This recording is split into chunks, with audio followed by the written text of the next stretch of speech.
Welcome back. I'm Wolf Blitzer reporting from Washington. The Pentagon has provided President Obama with a list of military options for going after ISIS fighters, including possible attacks on ISIS strongholds inside Syria. For now, the U.S. is content with airstrikes inside Iraq, while Iraqi soldiers, Kurdish fighters, try to retake territory on the ground. Republican Congressman Scott Rigell of Virginia is on the House Armed Services Committee. He's joining us now from Virginia Beach. Congressman, thanks very much for joining us. Lots to discuss. Let's get to this sensitive issue of authorization. As you know, the president has authorized surveillance flights over Syria. Do you expect the U.S. will end up striking ISIS positions, not only in Iraq, but in Syria as well? Wolf, thank you. There's every reason to believe that the president will escalate his initiative there in the use of military force. And, you know, I have this high privilege to represent the district that has the highest concentration of men and women in uniform in the country, active duty and retired. And meeting my fiduciary responsibility to them and their families, it's clear to me that our president, President Obama, should adhere to the War Powers Resolution. And his track record in this area is not good. We go back to Libya in 2011. I actually led an amendment that would have defunded then Operation Odyssey Dawn, the military action that we took in Libya, because he should have received specific authorization as is required.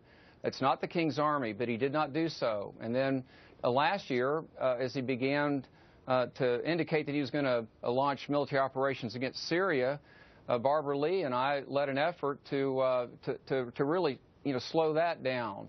And so let me interrupt, Congressman. You want a formal resolution to come up for a vote in the House and the Senate authorizing the president to launch airstrikes against ISIS targets in Syria before he undertakes any such mission. Is that what you're saying? Absolutely, Wolf. And this is not only my view, but at least 105 members of Congress have signed on to a letter that was initiated by Congresswoman Lee and me that says essentially what you just said there. This is not personal to the president. This is bipartisan. The important benefit that we would gain from adherence to the War Power Resolution, which is the law of the land, is that the American people's representatives, senators and those of us who serve in the House, would engage in this critical debate. Time is available to us to walk through that debate. Now, if the president had to take action overnight to stop an attack or to respond to one that had occurred, the War Powers Resolution provides for that, and I would support and indeed applaud the decision by the president to take action. But that's not the case here. What about the action of ISIS in beheading an American citizen? Does that justify the U.S. responding? Wolf, this is a level of horror that we, with a Western mind and our mindset here as Americans, we really can't wrap around that level of immorality. I would caution us, though, against pivoting foreign policy off any event, however horrific it might be, like this. Now, it must be factored into the equation. Our deepest sympathy goes to the family. The justice needs to be brought to the individual who did that. But that said, we cannot allow our foreign policy to pivot around one incident, as horrible as it is.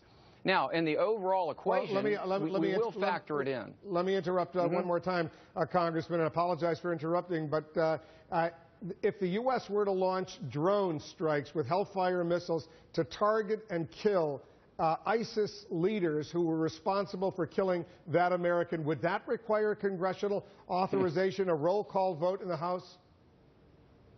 Well, I appreciate the specificity of your question. I believe that if we have specific information on the individual and the leaders who planned that, and that information was absolutely certain, then in this hypothetical that you've given me, which I don't like to wander into much, but in that hypothetical that you've given me, I'd say that that would be supported. But the overall point of continuous engagement in this region, again, it is not the King's Army. The nation would benefit. And I think, Wolf, it would be a sign of strength and not of weakness for the president to bring his case before the American people, as is really required under our Constitution and legislation, and to work through this both in the House and the Senate. Yeah, a lot of people, though, are concerned, I know in the administration, that if they were to go to the House and the Senate for such a vote, the president might not get the majority vote he would be seeking. Do you think he would? Well, is this not then the will of the people? That's the point. Do we really believe in we the people? Look, I'm not an isolationist, nor am I a pacifist. In my advocacy for the War Powers Resolution, adherence thereto, I am not saying that under no circumstances will we apply American force here. I do believe that we've got to wrestle with these deep underlying issues. Now, look, if we roll back the tape to Operation Odyssey Dawn in Libya, what do we have there now?